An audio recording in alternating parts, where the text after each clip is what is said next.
по-добър ритъм. БСП!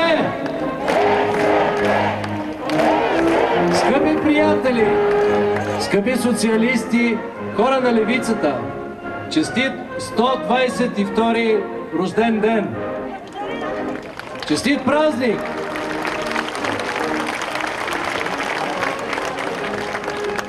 Преди няколко дни, след като 2000 агресивни протестиращи обсадиха парламента, държаха 120 души заложници, мятаха камъни, потрошиха автобус, търсиха сблъсък с полицията и кръв.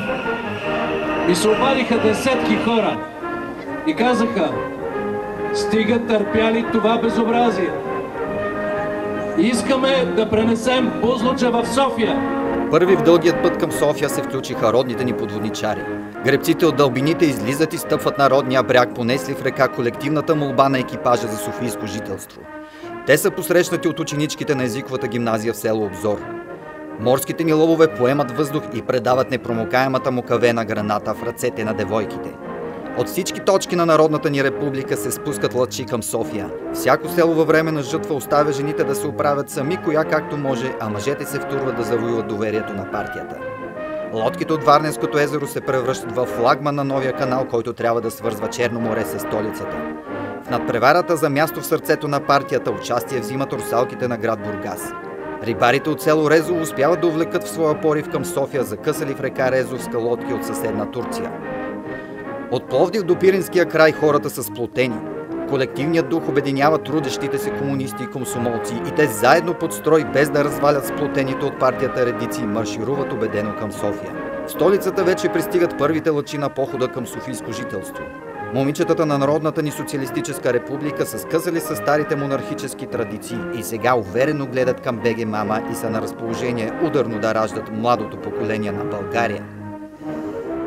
София посреща с радост младежите по ски екстремен и свободен стил, за които жълтите павета са пресен планински сняг. Партията и правителството отделят голямо внимание на научно-техническия прогрес, кривата и правата ни авиация. Душата на всеки комунист, стъпил на столичния кълдъръм, е устремена към небето.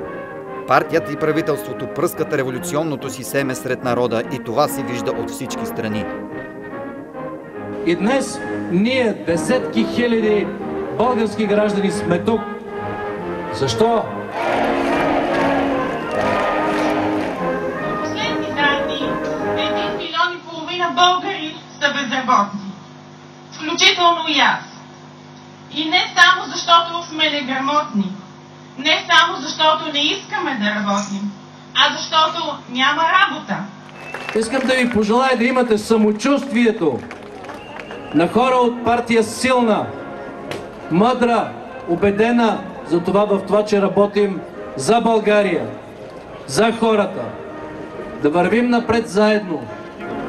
Изкарайте днеска хубав празник, върнете се по родните си места и предайте това послание на всички български граждани.